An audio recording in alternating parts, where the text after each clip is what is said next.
Hello guys, আমরা এখন পিস্টনের ring লাগাই আর রিং কীরকম লাগাই না আমি দেখাই আর ওলা রিং টানছি লইবা এলা আটকে বিলকুল রিং দোকানে যাইও না। ওলা প্রায় সময় আগে দেখতাম আমরাও ঢুকাইতাম, কোনো সময় ওয়া কিতা ওলা আট দি দোকানে গিয়া আর বলে দূরে লাগাইলাম, লাগাইতে সময় রিং টাচ করে ভাঙ্গি গেল।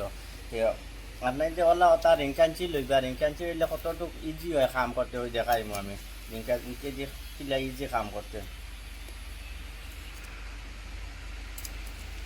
কোনো জাত কষ্ট নাই, একবারে ইজি দেখায়নি মানে রিং ফেন্সি দিয়ে কাজ করা যায়।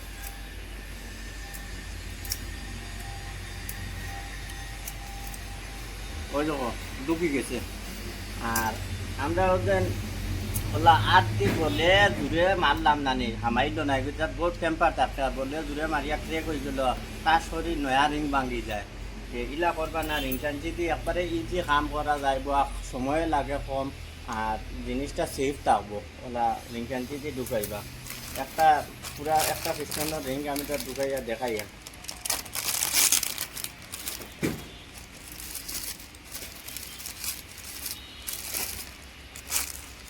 এখন বর্তমানে আমরা টপ রিং লাগাইম আর টপ রিং লাগানির পজিশন হয়েছে যে কোনো মানুষে লাগাইতে পারবে, একবারে মেকানিক্স হোক আর মানে হেল্পার হোক যেসাই লাগাইতে পারবো।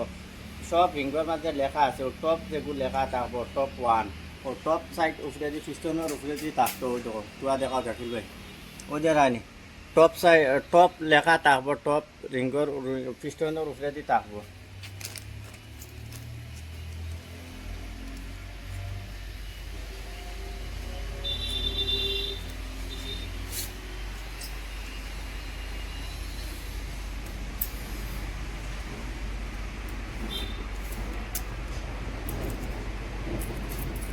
কত সময় লাগলো মানে রিংটা ফিটিং করলাম আর ইলা আট দি মায়ের করিয়া বাঙ্গিয়া ওলা নৌতি অতা করিয়া মেলাইয়া রিং বাঙ্গিয়া নখ চোখ ফারিয়া